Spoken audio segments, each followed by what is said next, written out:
పేరు ప్రశాంత్ అన్న. ఏం చేస్తూ ఉంటారు? నేను పెయింటింగ్ వర్క్. పెయింటింగ్ వర్క్ చేస్తూ ఉన్నారు. ఎట్లుందన్న మన గ్రామం ఎంతవరకు అభివృద్ధి జరిగింది 4.5 సంవత్సరాల కాలంలో? పర్లేదన్న.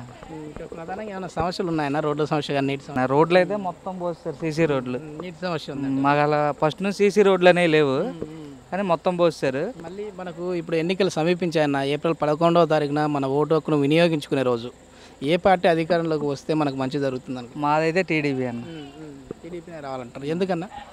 ఆయన చాలా మంచి పనులు చేశారు కన్నా, అందుకు. చంద్రబాబు గారు మళ్ళీ గెలిచే అవకాశం ఉందంటారు? గ్యారంటీ, దానిలో అసలు డౌటే లేదు. ఆయన ప్రవేశపెడుతున్న పథకాలు ఎలా అనిపించాయి? చాలా బాగుంది. మరి ముసలి వాళ్ళకి ఎవరో పింఛను 2,000 ఇస్తున్నారు, వితంత పింఛను 3,000 ఇస్తున్నారు. మీరు ఇప్పుడు డిగ్రీ చదివిన వాళ్ళకి 2,000, ఫస్ట్ 1,000 ఇచ్చారు, ఇప్పుడు 2,000. మరి ఎవరు ఇస్తారన్న? అమరావతి సందర్శించారన్నా? ఎట్లుంది? లేదు, నేను అంతా యూట్యూబ్లో చూశాను, చాలా బాగుంది. ఈ పోలవరం కానీ చాలా బాగుంది. టీడీపీకి వచ్చేసేసి దేవినేని అవినాష్ గారు ఈసారి పోటీ చేస్తున్నారు. మరి ఆయన గెలిచే అవకాశం ఉందంటారు? పోటాపోటీగా ఉంటుంది. నా పేరు లూర్దుమ్మ. ఏం చేస్తుంటారు? నేను మామూలుగా ఇంటి దగ్గరే ఉంటాను. ఇప్పుడు చంద్రబాబు గారు కొన్ని పథకాలు ప్రవేశపెట్టారు కదమ్మా, అవి ప్రజలకు అందుతున్నాయా లేదా అని తెలుసుకోవడానికి వచ్చాము. ఎట్లా అండి, మాకు ముందు 1,00,000 రూపాయలు ఇచ్చాడు గ్రూప్కి, తర్వాత మొన్న మాకు 1,00,000 రూపాయలు చెక్కులు ఇచ్చాడు. మాకు మనిషికి 10,000 కాడికి ఇంకో 2 చెక్కులు మారినవి, నెక్స్ట్ ఇంకో చెక్కు వచ్చే నెలలో మారుద్ది. మాకు ఎలాంటి అభ్యంతరం. పొదుపు సంఘం నేనే లీడర్ని. మాకు అన్నీ మంచిగానే జరుగుతున్నాయి.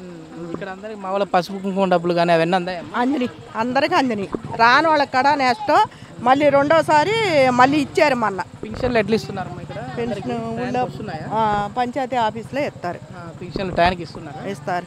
మళ్ళీ ఎవరు వస్తే బాగుంటుంది? ఎవరు? మాకు చంద్రన్నే కావాలి. ఎందుకమ్మా? మాకు అంతే, మేము మొదటి నుండి అంతే. ఇక్కడ ఏం చేస్తూ ఉంటారమ్మా మీరు? నేను బుక్ కీపర్ అండి.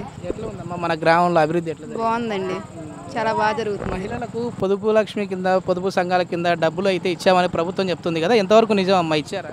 100% ఇచ్చారు సార్, అందరికి ఇచ్చారు. రాని ఫస్ట్ విడత రాని వాళ్ళకి కూడా, కొత్త ఎక్కిన సభ్యులకు కూడా ఇప్పుడు ఇచ్చాను సార్. ఫస్ట్ 2,500, ఈ 3,500 కలిపి మొత్తం 6,000 రూపాయలు ఇప్పుడు ఇవ్వడం జరిగింది వాళ్ళకి.